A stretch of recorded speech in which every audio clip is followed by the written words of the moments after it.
So I watched a few more minutes of Sweeney Todd. I've watched this a bunch of times too. It's just been a while. Uh,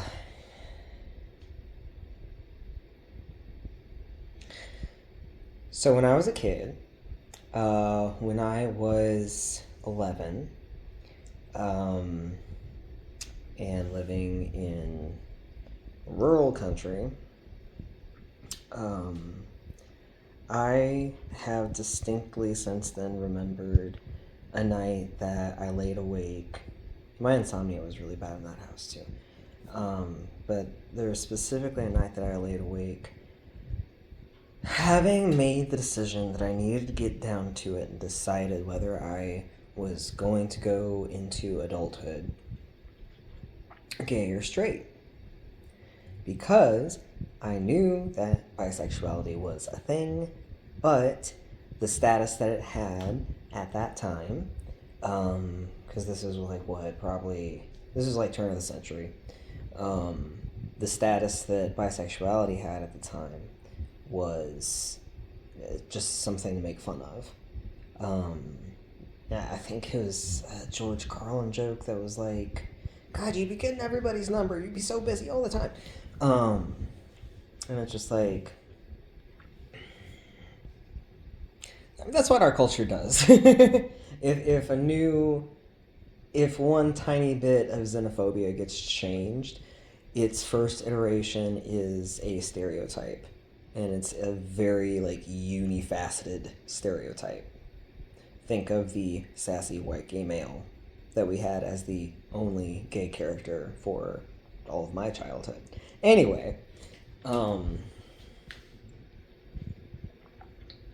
I can't even watch a movie by myself without talking. Look at this.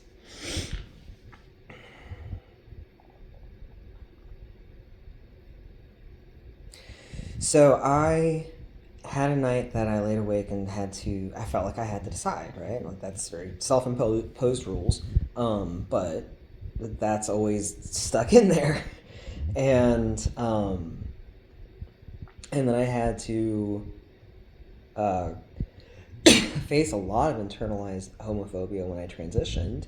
Because it was like, oh my God, I finally get to be the gay male that I had hoped that I would be as an adult when I was 8 years old.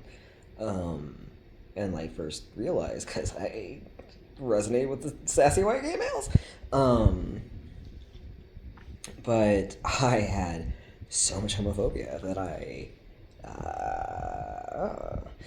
um, and I had to do a lot of unpacking,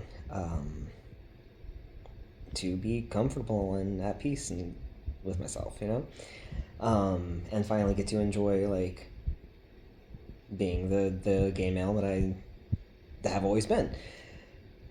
That being said,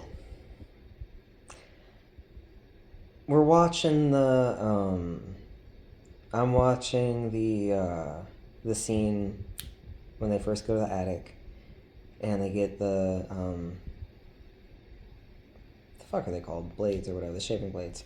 And he's starting to sing, these are my friends and everything. But I'm just over here just thirst trapping for Johnny Depp. He's so fucking gorgeous.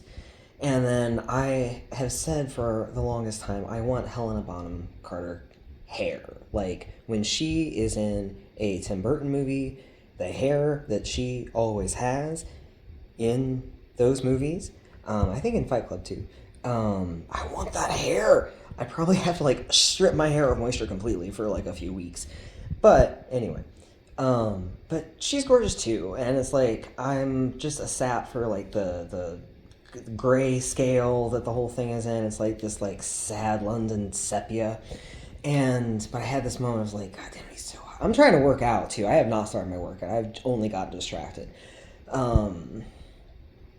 God damn it, he's so gorgeous. And then I'm just like, Helen Bonham Carter. Like, oh, God damn it, she's so gorgeous. I'm like, oh my God, he's so hot. She's so hot. They're both so hot. And then I'm like, am I having my moment where I'm just like, because it's a meme that I have seen that is like, somebody's moment that they're like, I'm attracted to both of the characters, like both of the, love interests in the cis het normative movie that I'm watching. Um, So I'm just here to formally acknowledge the like healthy 5% of the time.